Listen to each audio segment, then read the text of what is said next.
Effort is key for fire department rank advancement. Morning, good morning. I'm often asked why there's never any good news, and finally there is. Look, it turns out that Ukraine now has the strongest position since the beginning of the war, and this comes from none other than the wonderful president of Finland, Stubb. But he says that it's thanks to the fact that the situation at the front is excellent and the support of international partners is even better. The situation with Ukraine is all good. Better than ever, probably better than before the war, better than back in 2010. A little, and many things contribute to this. On top of everything, Stubb emphasized Ukraine's readiness for peace. It's obvious that Zelensky is already making peace. He's about to sign a partnership or peace agreement, whatever you call it, with all parties in this conflict, essentially meaning Russia, since no one else is really involved. And Zelensky says every day that he wants peace, but for some reason he doesn't go to Moscow. Oh, but we're talking about good news. Yes, next, Stubb continues with the following. He had a conversation with the president of Ukraine, Vladimir Lukashenko. For some reason, he doesn't go to Moscow. Oh, but we're talking about good news. Yes, next, Stubb continues with the following. It was very substantive, and during the conversation, the parties discussed Russia's war against Ukraine and the next steps. Again, the president of Finland repeats this, apparently so that people remember Ukraine's position is now stronger than ever since the beginning of the full-scale war. Again, about the staff. Well, you know, there's a saying, repetition is the mother of learning, but few people know that it also has a continuation. Consolation for fools. So repetition is the mother of learning and the consolation for fools. I don't know whom Stubb wants to console, but he repeats the same consolation several times. Consolation. The Red Orator once again says that Ukraine's position is stronger than ever since the beginning of the war. In short, 3 times in this story, including the headline, and now a 4th time, the same thing is being said over and over without any commentary. But he also says that the Kremlin does not want to stop the war against Ukraine, so that's the kind of analysts we have. We're here with Kwan, who has this bird of resilience, and for some reason the size of his sombrero keeps shrinking from what he sees. Well, we're just in shock, because it's wonderful when there is such good news, it's just perfect, and Kwan says the same thing. And now we're moving on to less cheerful news. For example, Iran is now threatening not Ukraine, but Zelensky personally, because according to the Iranian Foreign Ministry, he gave the order to attack a ship that was going from Iran to Russia. And A tells us the following. Iran's Foreign Minister Abbas Araghchi published a threat against the president of Ukraine, Volodymyr Zelensky, after the Ukrainian strike on a vessel in the Caspian Sea. On his page on the social network X, Araghchi wrote that the strike, which he blamed on Zelensky, is a blatant violation of the UN Charter. And he added that the order for this strike was allegedly given by Israel to draw Europe into its war. He also stated that he discussed this attack, first of all with the diplomatic body, that's the only way to describe it. The EU, led by Kaja Kallas and the Russian Foreign Minister Sergei Lavrov. He told them that the actions of the freeloader from Kyiv cannot go unanswered. Sorry, those aren't my words, but the words of that very Iranian Foreign Minister Abbas Araghchi. So if someone is unhappy with what he said, well, write to him, write, seek, and you shall find. On July 25, the Iranian Ministry of Foreign Affairs condemned the Ukrainian strike, which I talked about, and stated that Tehran reserves the right to defend its national interests and security. In addition, at that time, a map was published and it was stated that the entire territory of Ukraine is within the range of Iranian ballistic missiles, which I also talked about. Watch that very video, there's a lot of interesting information there. And Zelensky's diplomatic successes are another piece of good news. They have reached such a level that in Poland, over 6 months, the number of hate crime reports by Poles against Ukrainians increased by 30%. And this is reported to us by Ukraińska Prawda, which received its information from the main police department of Poland. It says that in the first half of 2026, law enforcement agencies received 180 reports of hate crimes against Ukrainians. This is over a third higher than during the same period in 2025. This year, there is a clear increase, and if this trend continues, the number of such cases could reach 360 by the end of the year. So as far as we can tell, that's already a 60% increase. The figures provided refer to registered reports, not detected crimes. The main police department is still counting the number of confirmed reports and the number of those that are ultimately classified as hate crimes. The fact is, well, not all victims want to report what happened to them, for a variety of reasons. From not wanting to come to the attention of the police to simply not wanting their identity to become known, meaning their last name, first name, patronymic, and other details.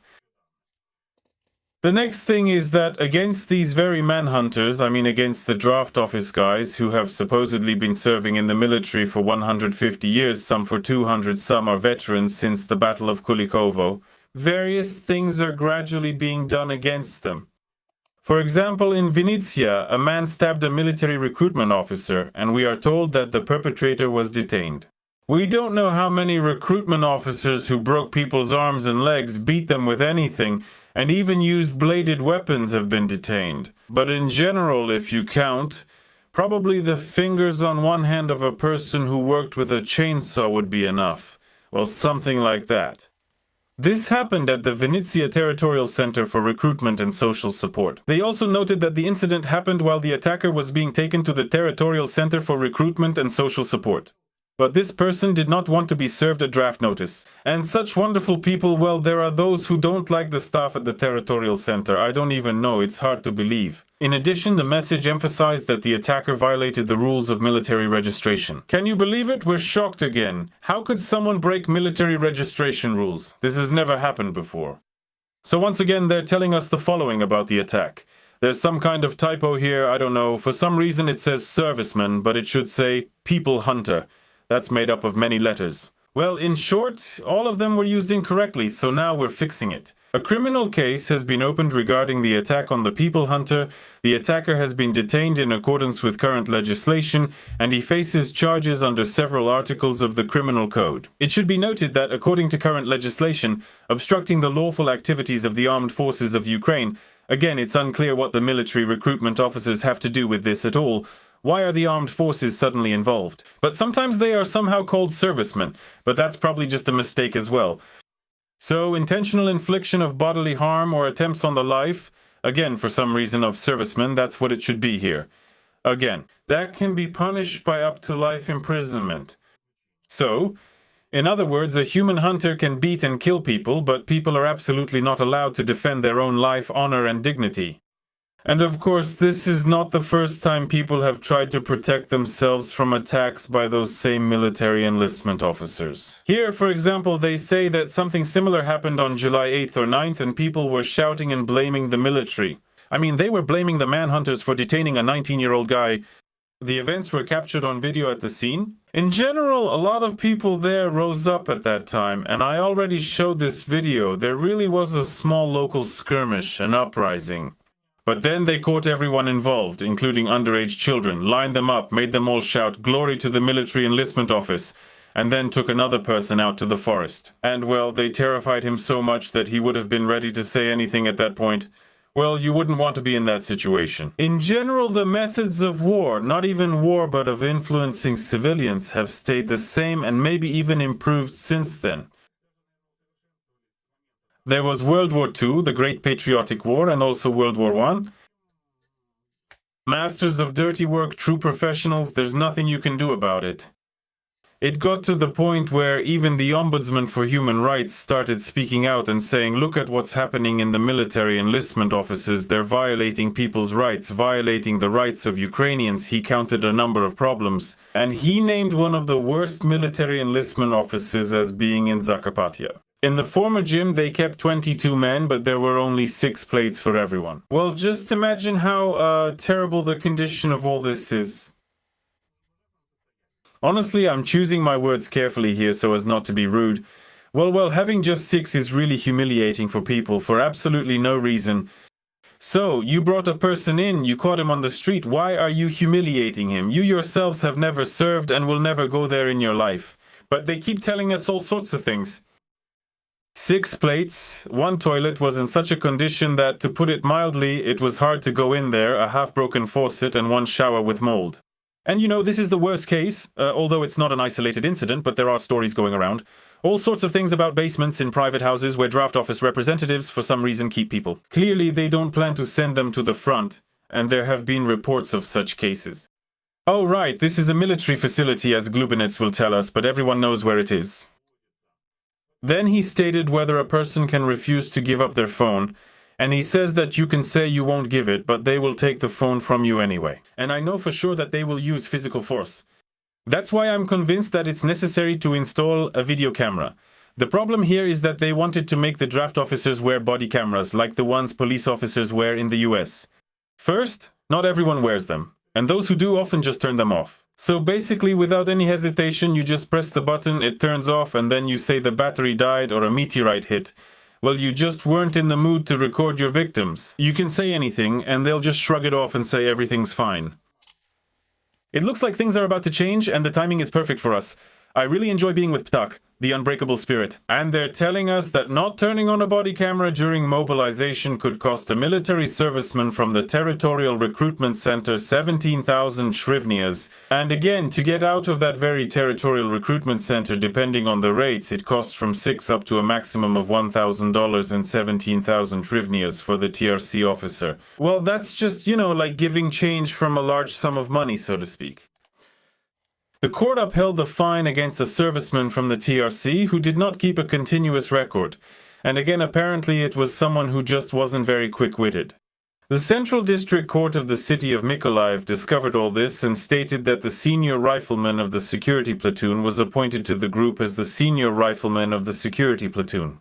What's going on? Why? And he was in general appointed to the citizen notification group. Basically, people catchers were walking the streets catching citizens, and that's it. And this senior rifleman, junior janitor, was appointed there on April 1, and on April 6 he was wandering the streets. That's why, on those days, he didn't make continuous video recordings of the citizen notification activities, even though he was supposed to. And these circumstances became the basis for drawing up an administrative offense report against him. But honestly, I don't know if this will set a precedent or not, since Ukraine doesn't have precedent-based legislation. I'm not a lawyer, I could be wrong, but I read about this once. If yes, that would be good, but it seems like anything can happen here. Well, besides the people snatchers, we also have some information about land in Ukraine.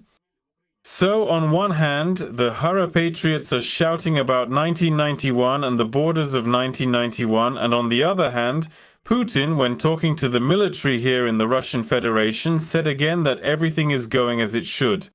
Russia is responding, but this is interesting. Regarding the land, he stated that Ukraine should lose all its territories, including the western lands that were given by Joseph Stalin.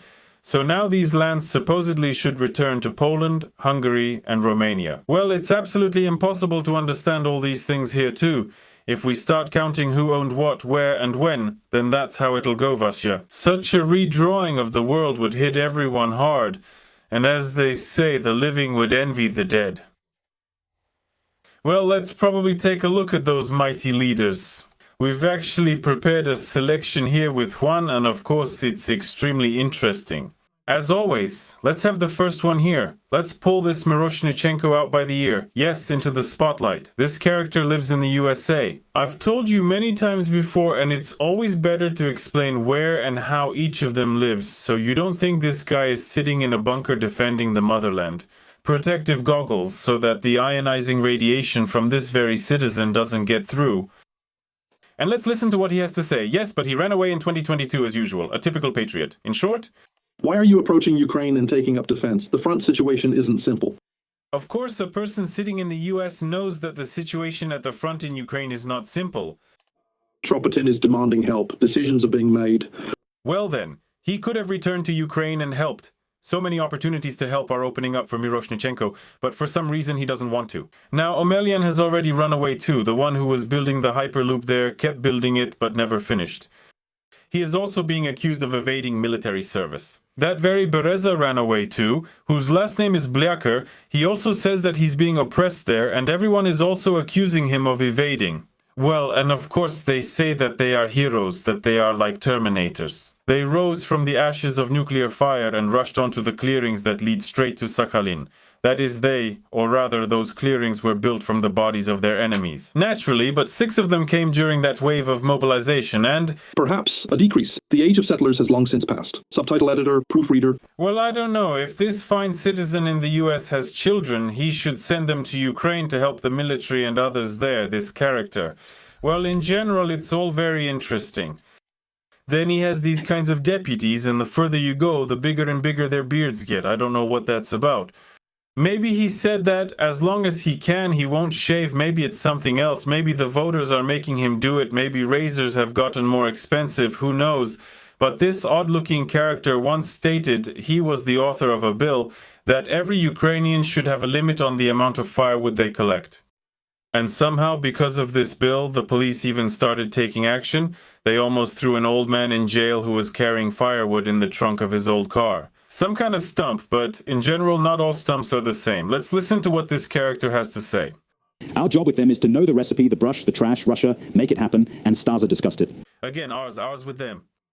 Who did you find the task with there? What is this? And the attack recipe? I only have 2 specific recipes. This was passed on by Gola, and what else do we have? Castor oil. I believe these great recipes could help everyone. For Russia, I'll repeat, both hands are raised in prayer. The trades are near Russia. Oh, these are recipes. Sorry, I didn't realize at first you meant it politically. It doesn't collapse in 3 or 4 months. The additional tariff is tough on them, hitting them hard and nearly causing a collapse. But not Zhesko, it's Zorsko in Ukrainian. There's no word like Zheski in Ukrainian. In Ukrainian you say Zorsko, Zorsky, and all its derivatives. But you see what kind of Ukrainian language specialists we have here. They're broadcasting right from this studio of a wonderful TV channel. They have a live broadcast. And they really shine with their knowledge of their native language, but native as in Russian. For them, there would be nothing wrong with that if they spoke proper Russian, but they actually speak Surzik, a mix of Ukrainian and Russian. And at the same time, they talk about how now they're going to punish those who speak Russian. The indicator is already minus 100 billion. Am I wrong, Ali? The collapse is ending, summer is starting, and the end is near. This is critical for Russia. He calculated it. Apparently, the G5 chat visibility told him something, personalized. And now this very person is dumping information, right before our very eyes. There's another hero like this. Look, some military guy sitting right under an umbrella in yet another bar, no doubt. But here he is, this character, again, maybe at a Dhaka, but most likely he's in some little bar with mood lighting, drinking beer. And here's this girl with a complicated expression. I don't think you could find a more complicated one today, and with a nickname to boot. She's happy interviewing him, that's what he says. Right now we're about to enter, if not with one foot, then with both, and if not with both, then at least we'll sit down at the entrance. Anyway, we'll find a way to get in. You see, at this moment, with the opening of Ukraine's cluster's entry-European connection, it's like a joke. We might be able to become part of the European Union. And he already sees the bottom of his glass, his beer glass. The conclusion here is that you call a good person at night, disturb him, make him get distracted from his own business, which is really necessary. Here's what we still need to do. This isn't over yet. This is a political decision. It's not a decision about Ukraine's actual readiness, so this could happen next year as well. The issue is not Ukraine's readiness for the European Union. Ukraine is needed as a platform for the European modernization of the European Union. Honestly, I barely understood what he said, but let's check it with the power meter. As I mentioned, it just came back from repairs, they cleaned it, and it only shows the truth. Powerful, powerful. Naturally, there simply can't be any other way. Well, who else is here? Let's see. I suggest we take another look at Tuka, I think. Oh, not this one. Yes, let's do it. I don't think I've shown Irina yet. She says that we need to increase responsibility for unauthorized absence from the unit. Honestly, if someone runs away, we need to punish them urgently, just as an example. Including, if necessary, the criminal code at the legislative level in order to increase liability. What a pleasant voice. You just want to listen to it. Listen, listen, listen. It goes straight into your eardrum and tears it to pieces. This is kind of crazy. Because right now, we only have responsibility for the first case of unauthorized absence from the unit, but someone can do it 5, 7, 8, 10 times, and there's no liability for the second, third, or later offenses. Sorry, the trees outside my window are already losing their leaves because of this voice, but did you understand what she's getting at? I hope you enjoyed the good news at the beginning and the not so good news in the middle. Right? Call everyone. For now, different media outlets contact me twice a week. And what do you think about all that? Regarding certain peace initiatives or another peace plan, I am skeptical about any scenarios. I understand that even during his studies, he studied several times, improved his education and qualifications, and he read quite a few scientific works on military theory. It's not easy. You take a Kalashnikov and run into the tree line.